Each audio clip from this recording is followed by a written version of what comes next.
Adam here with Brooksaw Antiques. Today we have this 1954 Remington Quiet-Riter vintage portable typewriter. I'm going to show you how to use the functions and make sure they all work. Up top is the adjustable paper guide. This helps you guide the page in straight. I'm going to line that up with the edge of the platen, which is the main roller that feeds the paper. And the margins are above that. I'm going to set this left one on 0. About the length of a page is about 0 to 75.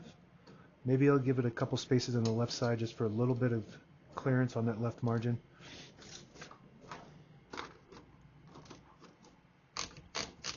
And this is the paper bale that sits on top. It's got 2 adjustable rollers. The left margin looks pretty good.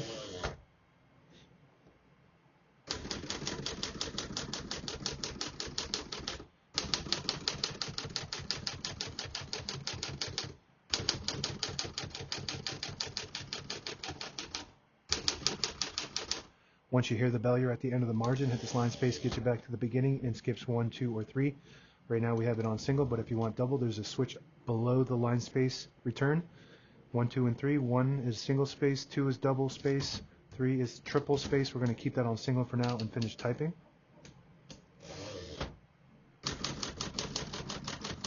As you can see, all the keys type nice and none of them skip or stick. I'll type a sentence on this next line.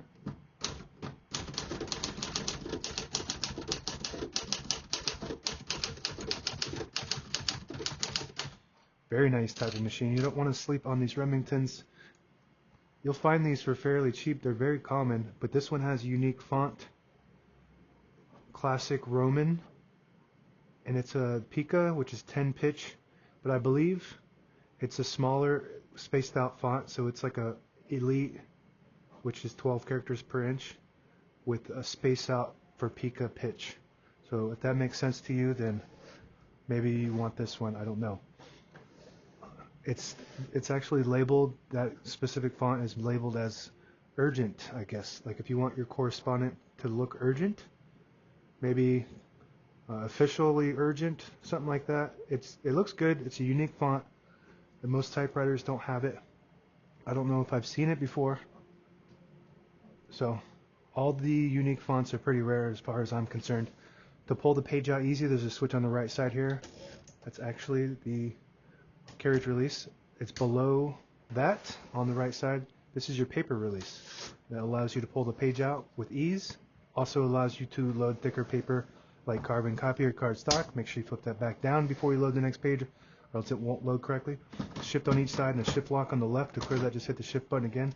Backspace on the top left works great. This whole machine, the Remington Quiet-Riter, it's heavy and smooth. So if you're looking for something that you really feel the typing, it's not like on a computer where you just barely touch it and type it. You really got to feel and then you just feel the power of this thing. It's really good. It's almost like a desktop. It almost feels like a desktop, but it's a mid-sized portable. Tab on the right. It's got a miracle tab, which means you set it here on the keyboard. So right now, I think we've got them at 10 space intervals. So we're just going to go through each one of these and just clear them by just flipping this switch down to C.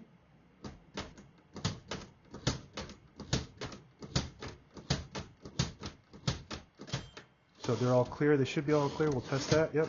But as you can see, it's got a pretty good pull. So if you don't have your hand here and you hit that tab button, it slams all the way to the end, causing wear and tear on your typewriter. So I'm going to set one here in the middle by flipping that up to the S for set. And it stops at that spot. You can set as many tabs as you want on this model. MR on the top right is the margin release. When you get to the end of the margin, it blocks you from printing. Hit that MR button. It does allow you to go all the way to the end. That works good. On the right side all the way is the touch control, 1, 2, and 3. The farther down to 2 and 3 you go, the more tension there is when you hit the keys. Do have to hit them harder, but they respond faster, so you just got to gauge your the way you type, and just kind of mess with that to see it. A lot of people tell me that once they change the touch control a little bit, and they finally feel comfortable on their machine. Up top on the right is the color selector.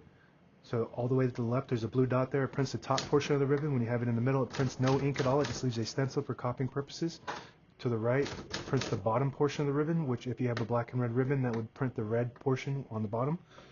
But you can actually double use a solid black ribbon. Since we got a solid black ribbon installed, you can use that twice by just using the top side and then going to the red and just printing the bottom side.